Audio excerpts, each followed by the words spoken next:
Hello, everyone. A very warm welcome to my weekly update. I feel like I'm multitasking this week because I'm trying to cover holiday on the farm as well. So it's been a really busy time with a lot going on. And I've got ITV News turning up any minute, who of course are covering the wide and extensive floods across the country.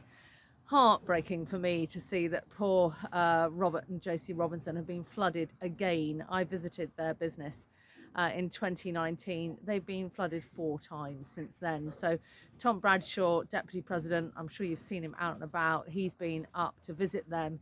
He's visited farms in the Midlands as well. And of course, many parts of the country now underwater after what has been heavy rain. But I think the frightening thing is not a huge amount, and the fact that we're not coping with this, that our river systems are simply not able to get this water away, is really concerning. So a long-term approach for the NFU is on river maintenance. It's something that drove me to get involved with the NFU, farming on the River Avon as I do in the first place.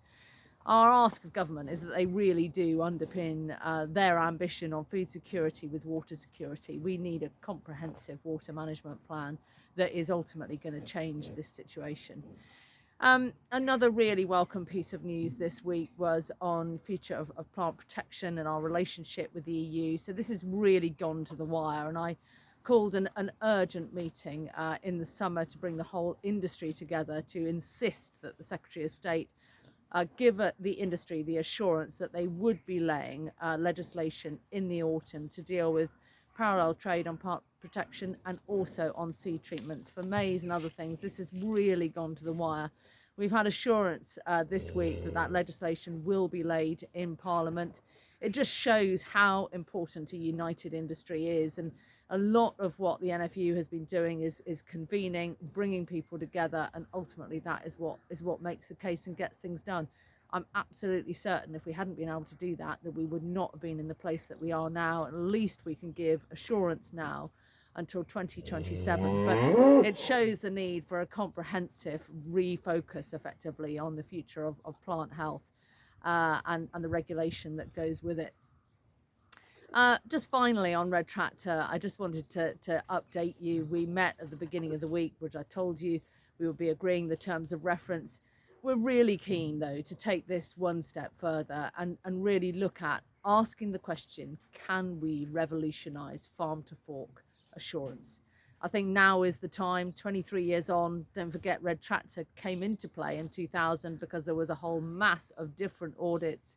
The British identity wasn't being drawn out, and I feel we're going back there again. We've got more and more audit burden on farm, and it feels like the right time to take a look at it. So, those terms of reference for the review on governance are in place, and a wider review looking at the possibility of asking the question, can we do this differently? Can we do it better? Because one thing's for certain, there is growing anger out there, and we've just published a Q&A in Bulletin on it. Please do have a look at it. There are so many myths flying around at the moment. The ownership body in particular, it was put in place in 2000 on the back of BSE, foot and mouth, salmonella, to bring the whole industry effectively together. And as I say, to get rid of these schemes, that was what the ownership body was about then. All it does is basically put the chairman in place. It meets twice a year.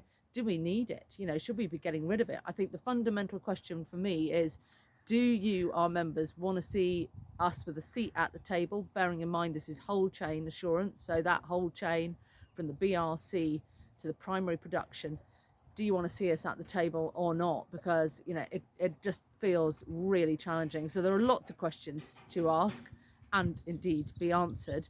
But fundamentally, I think as an independent trading nation now, we've got to, really have a look at what do we want to be in the world stage. One thing I've always been really conscious of is our British identity has to be known and understood. We have the highest standards of environmental protection and animal welfare, and that isn't going to change. In fact, what the Johnson government did was raise the bar. So primary legislation this is for the Environment Improvement Plan and the Environment Act. So look, a huge amount happening. Please do look at that Q&A. Please just ask. If there's anything you're concerned about, just come to us and ask us. So wherever you are, please do take care. I'm conscious and feeling for so many people like Robert and Josie who are underwater. It's really, really devastating. And again, keep in touch, let us know where we can help, what we can do, and how we can put further pressure on the Environment Agency and others. Many thanks.